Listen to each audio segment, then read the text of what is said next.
السلام علیکم ورحمۃ اللہ وبرکاتہ۔ میں کل شام ہی 3 دن کے سفر سے لوٹا ہوں۔ ابھی اس کی تھکان نہیں اتری ہے، لیکن اپنے معمولات پورے کرنے ضروری ہیں، اس لیے فرائیڈے کمنٹ باکس کے 7ویں ایپیسوڈ کے ساتھ میں آپ کی خدمت میں حاضر ہوں۔ اس ہفتے جو سوالوں کے انبار میرے پاس آئے ہیں، جو سوالوں کا ذخیرہ میرے پاس آیا ہے، ان میں سے کچھ سوالوں کے جواب دیے جا رہے ہیں۔ پہلا سوال قاری عبدالقادر کاشفی، یہ ایک مسجد کے امام ہیں۔ انہوں نے سوال کیا ہے: السلام علیکم۔ وعلیکم السلام ورحمۃ اللہ وبرکاتہ۔ یہ کہہ رہے ہیں، کیا فرماتے ہیں علماء دین مسئلہ ذیل کے بارے میں؟ مسئلہ یہ معلوم کرنا ہے کہ اگر کسی نے اپنی اہلیہ کی بہن سے صحبت کر لی، اس کے بارے میں کیا حکم ہے؟ مکمل و مدلل قرآن و حدیث کی روشنی میں جواب عنایت فرمائیں۔ انہوں نے سوال کیا ہے کہ اپنی اہلیہ کی بہن یعنی اپنی سالی سے زنا کرنے کا کیا حکم ہے؟ یہ انہوں نے سوال کیا ہے۔ تو اس کا جواب یہ ہے کہ اپنی اہلیہ کی بہن یعنی اپنی سالی سے زنا کرنا گناہ کبیرہ اور حرام ہے۔ سالی سے زنا کرنے سے بیوی سے نکاح ٹوٹے گا یا نہیں، یہ بھی ایک اہم مسئلہ ہے۔ اس سلسلے میں یہ بہت اہم مسئلہ ہے اور یہ مسئلہ اس کے ساتھ جڑا ہوا ہے۔ تو اس کا جواب یہ ہے کہ سالی سے زنا کرنے سے بیوی سے نکاح نہیں ٹوٹتا، بلکہ وہ علی حال ہی باقی رہتا ہے، وہ اپنے حال پر باقی رہتا ہے۔ البتہ سالی کو ایک حیض آنے تک یعنی ایک مرتبہ MC ہونے تک، ماہواری ہونے تک، سالی کو ایک حیض آنے تک بیوی سے صحبت کرنا شوہر کے لیے جائز نہیں ہے۔ جو لوگ یہ کہتے ہیں کہ سالی سے زنا کرنے سے بیوی سے نکاح ٹوٹ جاتا ہے، ان کی بات صحیح نہیں ہے۔ یہ در مختار کتاب النکاح جلد نمبر 3 صفحہ نمبر 43 پر لکھا ہوا ہے۔ سوال نمبر 2، دوسرا سوال بھی قاری عبدالقادر کاشفی نے ہی معلوم کیا ہے۔ یہ کہہ رہے ہیں کہ ایک شخص نے اپنی اہلیہ کو نشے کی حالت میں یہ کہا کہ میں نے تجھے آزاد کر دیا، اپنے گھر چلی جا، ایسا اس نے 4 مرتبہ کہا ہے۔ اس کا کیا حکم ہے؟ طلاق ہوئی یا نہیں؟ اگر ہوئی تو کون سی ہوئی؟ وضاحت فرمائیں، مہربانی ہوگی۔ اللہ آپ کو جزائے خیر عطا فرمائے، آمین۔ آپ نے جو سوال کیا ہے، اس کے اندر 2 باتیں ہیں۔ پہلی بات تو یہ ہے کہ نشے کی حالت میں طلاق دینے کا کیا حکم ہے، اور دوسری بات یہ ہے کہ آزاد کرنے کا کیا حکم ہے۔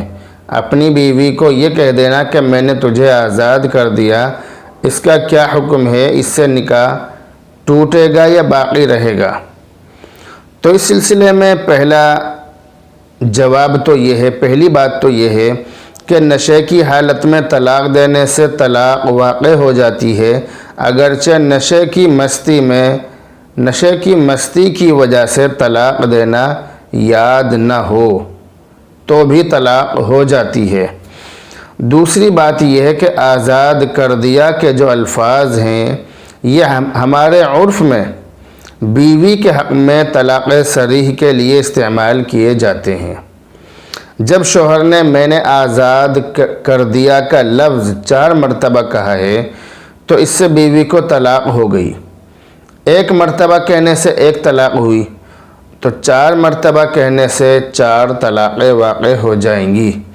اس لیے آپ سے جنہوں نے سوال کیا ہے، شاید یہ آپ سے کسی اور نے معلوم کیا ہے، کیونکہ آپ مسجد کے امام ہیں اور اماموں سے لوگ عام طور سے سوال کرتے رہتے ہیں، تو امام حضرات اپنے مفتیان کرام سے معلوم کر کے بتاتے ہیں۔ تو اگر آپ سے جس نے بھی معلوم کیا ہے، آپ اس کو اس سوال کا جواب دے سکتے ہیں۔ سوال نمبر 3، قاری شاہد غفرانی صاحب، یہ بھی امام صاحب ہیں مسجد کے۔ یہ کہہ رہے ہیں: السلام علیکم۔ وعلیکم السلام ورحمۃ اللہ وبرکاتہ۔ ان کا سوال یہ ہے کہ کسی صاحب نے زید کے پاس امانت رکھی اور وہ اکثر رکھتے بھی رہتے ہیں، جتنی بھی رقم رکھتے ہیں گن کر الگ رکھتے ہیں۔ زید اس رقم کو الگ ڈبے میں رکھ دیتا ہے، اب اس رقم میں سے کچھ روپے کم ہیں، ان کا ذمہ دار کون ہے؟ جبکہ دینے والا بھی چھوڑنے کو تیار ہے اور زید بھی دینے کو تیار ہے۔ جواب دے کر شکریہ کا موقع عنایت فرمائیں۔ قاری صاحب، شکریہ کی کوئی ضرورت نہیں، شکریہ ادا کرنے کی بالکل بھی ضرورت نہیں ہے، یہ ہمارا فرض منصبی ہے۔ ہم جس کام میں لگے ہوئے ہیں، ہم جس عہدے پر بیٹھے ہوئے ہیں، یا ہم نے جو پڑھی ہے، جو ہم نے ڈگری حاصل کی ہے، یہ اس کا فرض ہے کہ ہم یہ چیز آپ تک پہنچائیں، تو اس میں شکریہ کی کوئی ضرورت نہیں ہے۔ بہرحال آپ نے جو سوال کیا ہے کہ اس کم رقم کا ذمہ دار کون ہے، امانت جس کے پاس رکھی جا رہی ہے وہ ذمہ دار ہے یا امانت رکھنے والا ذمہ دار ہے، تو جیسا کہ آپ نے سوال میں اس کا ذکر کر دیا ہے کہ امانت رکھتے وقت گن کر رکھتے ہیں، لیکن اب جب واپس لی جا رہی ہے تو اب اس میں کچھ پیسے کم ہیں، تو اس صورت میں احتمال یہ ہے، شک یہ ہے کہ ہو سکتا ہے کہ جس کے پاس امانت رکھی جا رہی ہے اس نے بھول سے اس میں سے کچھ پیسے کسی کام کے لیے نکال لیے ہوں، ایسا ہو سکتا ہے۔ تو اس کم رقم کا ذمہ دار وہ شخص ہے کہ جس کے پاس امانت رکھی جا رہی ہے۔ آپ نے اس کے اندر یہ ذکر کیا ہے کہ زید کے پاس امانت رکھی، آپ نے ایک مثال کے طور پر زید کا نام استعمال کیا ہے، تو زید ہی ذمہ دار ہے اس رقم کو لوٹانے کا۔ جتنی رقم کم ہوئی ہے اس کم رقم کو لوٹانے کا ذمہ دار زید ہے، لیکن اگر رقم کا مالک اپنی امانت چھوڑنے کے لیے تیار ہے تو یہ اس کی طرف سے زید کے اوپر احسان مانا جائے گا۔ سوال نمبر 4 یہ معلوم کر رہے ہیں کیا بچے کو دودھ پلانا ماں کی ذمہ داری ہے اور کتنے دن دودھ پلانا چاہیے، یہ انہوں نے سوال کیا ہے۔ تو آپ کا سوال یہ ہے کہ بچے کو دودھ پلانا ماں کی ذمہ داری ہے یا باپ کے ذمہ لازم ہے کہ وہ اپنے بچے کے لیے دودھ پلانے والی کا انتظام کرے، یہ آپ نے سوال کیا ہے۔ تو اس کا جواب یہ ہے کہ بچے کو دودھ پلانا دیانتاً ماں کے ذمہ واجب ہے، بغیر کسی مجبوری کے، بلا کسی عذر کے، کسی ضد یا ناراضگی کے سبب دودھ نہ پلائے۔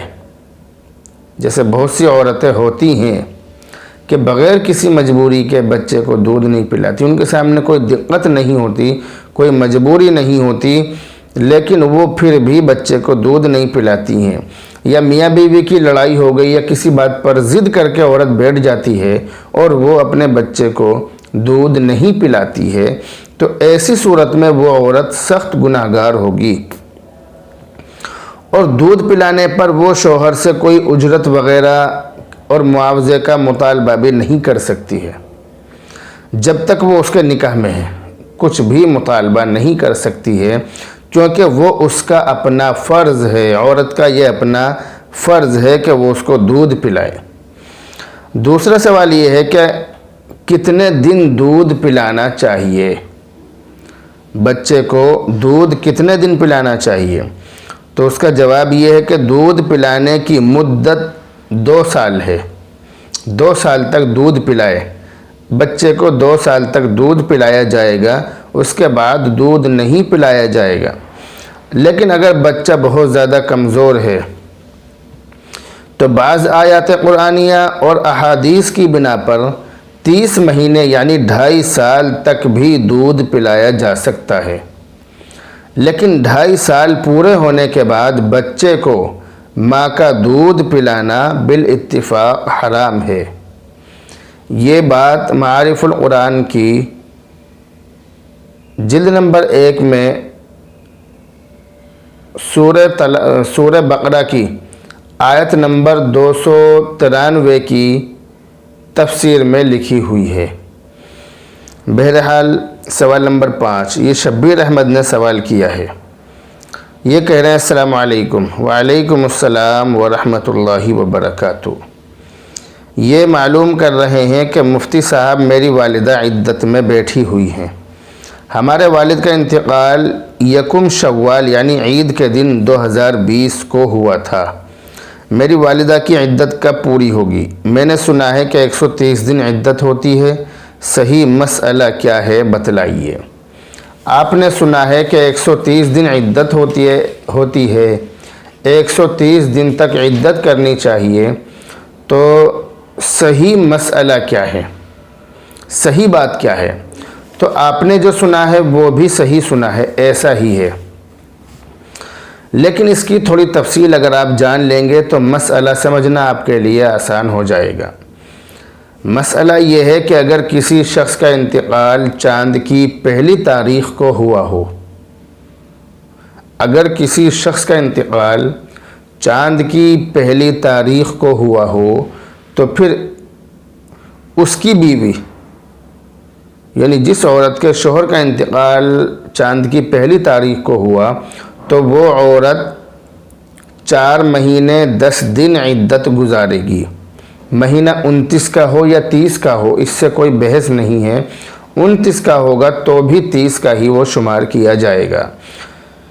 تو اگر 4 مہینے 10 دن کی عدت ہے تو اگر چاروں مہینے 29 کے ہوں، ایک مثال کے طور پر کہہ رہا ہوں، اگر چاروں مہینے 29 کے ہی ہوں، 30 کے نہ ہوں، تو 130 دن نہیں ہوں گے، بلکہ 130 دن میں 4 دن کم یعنی 126 دن ہوں گے، کیونکہ جب ہم 4 مہینے 29 کے اگر ہوئے تو 4 مہینوں میں سے 4 دن اگر ہم نے کم کر لیے تو 4 دن تو وہ کم ہو جائیں گے، پھر 130 دن کے بجائے وہ 126 دن ہی رہ جائیں گے۔ تو اس سے کوئی مسئلہ نہیں ہے کہ مہینہ 29 کا ہے یا 30 کا، پورا ایک مہینہ وہ مانا جائے گا، 4 مہینے 10 دن کی عدت مانی جائے گی۔ تو اگر چاند کی پہلی تاریخ کو کسی عورت کے شوہر کا انتقال ہوا ہو تو وہ عورت 4 مہینے 10 دن عدت کرے گی، مہینہ پورا ہوتے ہی ایک مہینہ مانا جائے گا، چاہے مہینہ 29 کا ہو یا 30 کا ہو، اس سے کوئی بحث نہیں ہے۔ لیکن اگر کسی عورت کے شوہر کا انتقال چاند کی پہلی تاریخ کو نہ ہوا ہو بلکہ پہلی تاریخ سے الگ کسی اور تاریخ میں ہوا ہو تو ایسی صورت میں مہینوں کے اعتبار سے عدت نہیں گزاری جائے گی، بلکہ پھر دنوں کے اعتبار سے، دنوں کے حساب سے عدت گزاری جائے گی۔ 130 دن عدت گزاری جائے گی، 1 2 3 4 5 اس طرح سے دن گنے جائیں گے، اور 130 دن جب پورے ہو جائیں گے تو اس عورت کی عدت پوری ہو جائے گی۔ شوہر کا انتقال جب ہوتا ہے، جب شوہر کا دم نکلتا ہے تو اسی وقت سے عدت شروع ہو جاتی ہے، کیونکہ بہت سارے لوگوں کی ذہنیت یہ بنی ہوئی ہے کہ جب شوہر کو دفنا دیا جاتا ہے اس کے بعد سے عدت شروع ہوتی ہے، جبکہ ایسا نہیں ہے۔ اگر کسی عورت کے شوہر کا انتقال مثال کے طور پر آج ہوا ہو اور اس کا دفینہ کسی قانونی مجبوری کی وجہ سے یا کسی بھی وجہ سے 1 دن بعد 2 دن بعد ہو تو کیا اس عورت کی عدت 2 دن کے بعد میں شروع ہوگی؟ ایسا نہیں ہے، بلکہ دم نکلتے ہی، شوہر کا سانس نکلتے ہی، شوہر کا دم نکلتے ہی، شوہر کا انتقال ہوتے ہی عورت کی عدت شروع ہو جاتی ہے۔ عورت عدت میں بیٹھے یا نہ بیٹھے اس کی عدت کا وقت شروع ہو جاتا ہے، اس لیے دم نکلتے ہی عدت میں بیٹھ جانا چاہیے۔ تو بہرحال یہ عدت کا مسئلہ تھا جو میں نے آپ کے سامنے بیان کیا۔ امید ہے کہ یہ مسئلہ آپ کی سمجھ میں آ گیا ہوگا۔ اگر اب بھی سمجھ میں نہ آیا ہو تو کمنٹ باکس میں آپ مجھ سے معلوم کر سکتے ہیں، آپ اس مسئلے کو بآسانی سمجھ سکتے ہیں۔ سوال نمبر 6 خلیل احمد صاحبی معلوم کر رہے ہیں السلام علیکم۔ وعلیکم السلام ورحمۃ اللہ وبرکاتہ۔ حضرت 4 مہینے 10 دن کی عدت جو کہ انتقال کے بعد کی جاتی ہے، اس کا قرآن میں ذکر ہے یا نہیں؟ ہمارے ایک دوست کہہ رہے ہیں کہ قرآن میں کہیں بھی اس کا ذکر نہیں ہے۔ خلیل احمد صاحب، آپ کے دوست کا یہ کہنا کہ قرآن میں کہیں بھی موت کی عدت کا ذکر نہیں ہے، یہ بالکل غلط بات ہے۔ آپ کے دوست کو کم سے کم اتنی تمیز ہونی چاہیے کہ قرآن کریم کے بارے میں اپنی رائے زنی کا اظہار نہ کریں، اپنی رائے نہ دیں۔ قرآن کریم کے اندر کیا کچھ ہے اس کے بارے میں آپ کو اور آپ کے دوست کو شاید علم نہ ہو، اس لیے وہ ایسی باتیں کر رہے ہیں۔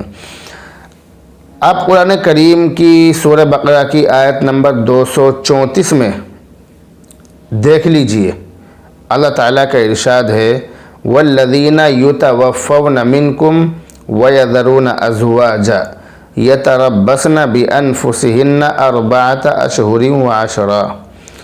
یہ آیت ہے، اس کے اندر ذکر ہے کہ اگر کسی عورت کے شوہر کا انتقال ہو جائے تو اس کی عدت 4 مہینے 10 دن ہے۔ اس آیت کا ترجمہ یہ ہے، اور تم میں سے جو لوگ مر جائیں اور پیچھے بیویاں چھوڑ جائیں تو وہ عورتیں 4 مہینے 10 دن تک اپنے آپ کو روکے رکھیں۔